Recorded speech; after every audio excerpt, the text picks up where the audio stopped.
Bonjour à tous, j'espère que vous allez bien. Nouvelle vidéo aujourd'hui sur la chaîne de Zeraot Choupi. En gros, on est sur une musique nostalgique. Alors aujourd'hui, ça va être du coup la présentation d'autres matchs concernant la 7ème édition de la Ligue fraternelle. Puisque vous l'avez vu dans la dernière vidéo, j'ai perdu mon titre de maître. Mais ce n'est pas terminé puisqu'il y a d'autres games. Et donc, il y a notamment un match de Conseil 3. Du coup, donc Marius, qui est le challenger de cette édition, qui a fini du coup meilleur champion devant Maxime Lyrens, et il a affaire à Morgan Renard, qui est du coup Mr. Cheaper, autrement dit, voilà, le C3, qui a déjà gagné, enfin fait des tournois Smogon. Morgan, donc très expérimenté comme joueur, et Marius un peu moins, mais qui est aussi très bon et très surprenant. Comme vous pouvez voir en face, il y a une team distorsion du coup utilisée par Marius. Alors, qui sont les Pokémon qui posent la distorsion? Je vous laisserai deviner. En général, il y a 2-3 Pokémon par distorsion qui a besoin de poser la distorsion. 3 c'est le top, 1 c'est pas ouf, et 2 c'est correct. Mr. Cheaper en face, là on est sur une team, je pense qu'il y a une, c'est un peu fat, hein, balanced, fat, parce que il y a beaucoup de Pokémon bulky là, hein, Motisma, le terrestre, le garde de fer, Corvus, il est peut-être offensif le Corvus.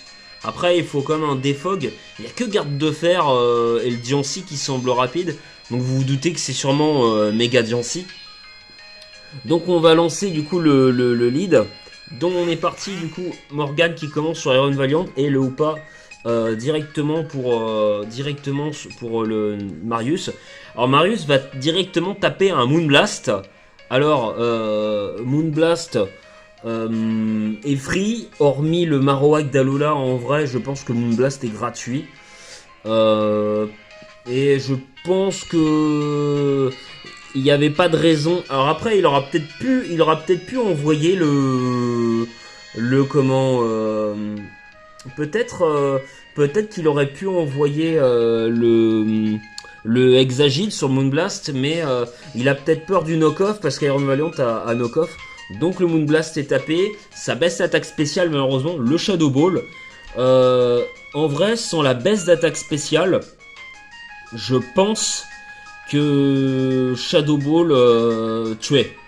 Clairement, sans la baisse d'attaque spéciale, parce que sur le spécial c'est une chips à Iron Valiant.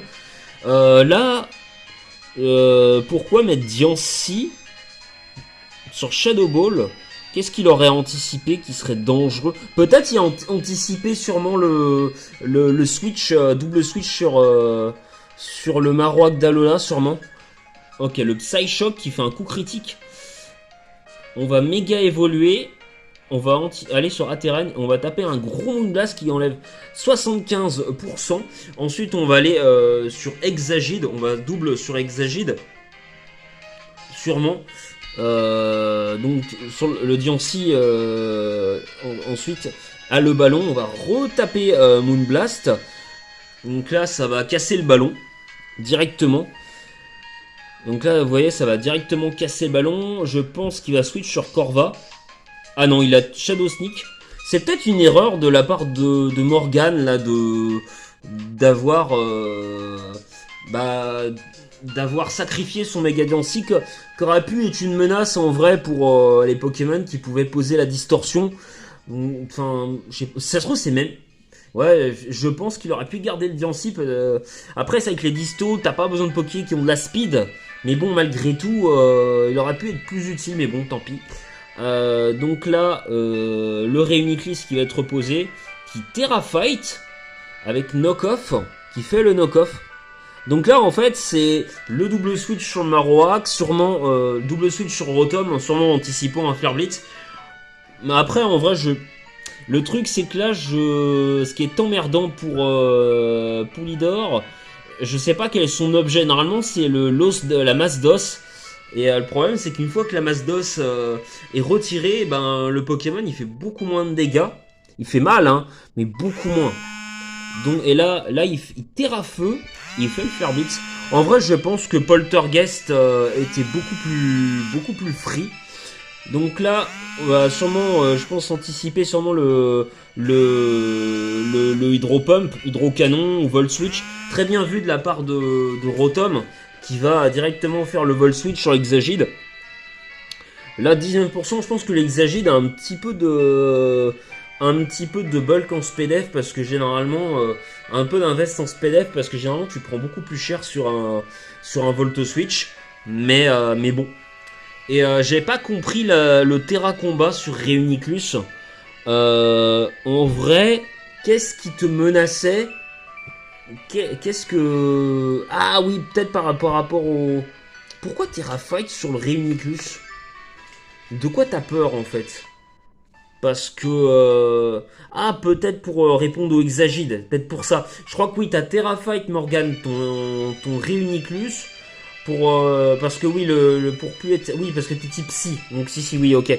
Le problème, c'est qu'après, du coup, t'es weak au Aterren voilà. C'est ça qui est problématique. Et au Mimikyu aussi. Donc voilà, c'est un petit peu un terrain par dépit. Hein. Je pense que Morgan n'a pas trop le choix. Donc là, on anticipe, on fait la danse lame, le knock-off. Je pense qu'au niveau du bulk, c'est parce qu'on sait qu'on peut tenir. Voilà. Là, tête de fer. Morgan l'envoie évidemment sur le Rocky Helmet pour, évidemment affaiblir l'Exagite qui est quand même très dangereux dans la game. En vrai, là, le U-turn, c'est un peu une erreur, je pense. Je pense qu'il fallait roost. Il fallait atterrissage. Donc là, on fait le Mystical Fire en posant la distorsion pour évidemment tuer le Corvus. Peut-être que le Morgan aura peut-être pu switch. Bah non, il s'est fait tuer son Poké. Après, je pense qu'il aurait dû roost, sachant que le Pokémon allait taper sur Rocky Helmet. Donc, à moins qu'il ait eu peur et qu'il a anticipé le switch sur le Marowak et que t'as voulu faire du coup un rapace en anticipant le Marowak. Mais bon, non, il a peut-être voulu le sac, je sais pas.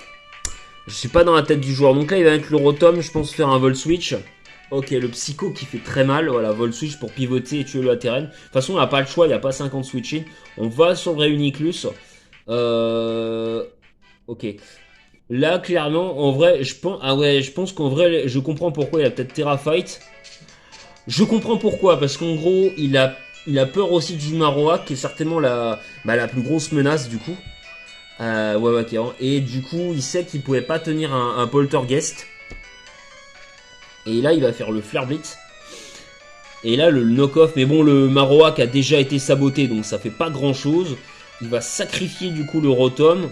Voilà. Et là, il met le Iron Valiant. On attend la fin de la disto. C'est très bien vu de la part de Morgan qui temporise clairement.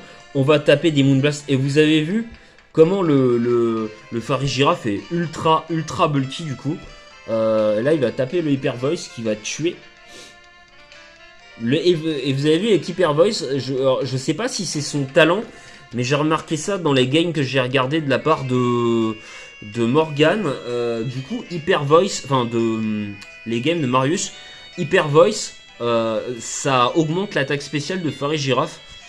Pourtant, il a pas contestation ou qui proc ça. Donc, dites-moi en commentaire pourquoi ça augmente son attaque spéciale en faisant Hyper Voice. Il y a un truc que j'ai loupé sûrement, c'est des Pokémon que je joue pas, donc du coup, forcément, je peux louper des choses. Clairement, je sais que par exemple qu'avec Aura Féerique, Hyper Voice devient de type Fée avec le Pokémon Nymphali. Mais là, pour Farigiraf, je vois pas du tout. Je sais que son talent empêche les priorités. Par exemple, tu peux pas faire Kuba sur Scalperer avec ce Pokémon, quoi. Mais pour Hyper Voice, je savais pas. Donc là, du coup, il arrive à tanker le Hyper Voice. Reuniclus, vraiment très bulky, que ce soit sur la SPDF ou sur le physique. Bon, Hyper Voice qui fait pas grand chose. Le switch sur Clodsire, on va sur Upa. On met les pièges de rock sûrement pour pas que le Farigiraf passe. Là, on fait un Psyshock. Psyshock évidemment qui a la particularité de baisser la défense spéciale. Et là, on va sûrement on va tuer le Runiculus avec Psyshock. Donc voilà du coup pour cette game. J'espère que cette vidéo vous aura plu. Notre ami Marius réussit à passer le premier C3. Je vous dis à bientôt pour une prochaine vidéo. Sur une prochaine présentation, du coup ce sera la suite du conseil 3. Puisque Marius va évidemment pouvoir continuer son parcours, sachant qu'il faut savoir que comme il a été le meilleur champion, Marius a le droit à 3 chances. Voilà, faut le savoir. Donc pour l'instant il a toujours 7 jokers en cours, donc c'est cool pour lui. C'est dommage pour Morgan du coup. Et à très bientôt pour une prochaine vidéo. Merci de m'avoir suivi et d'être fidèle. Tchuss!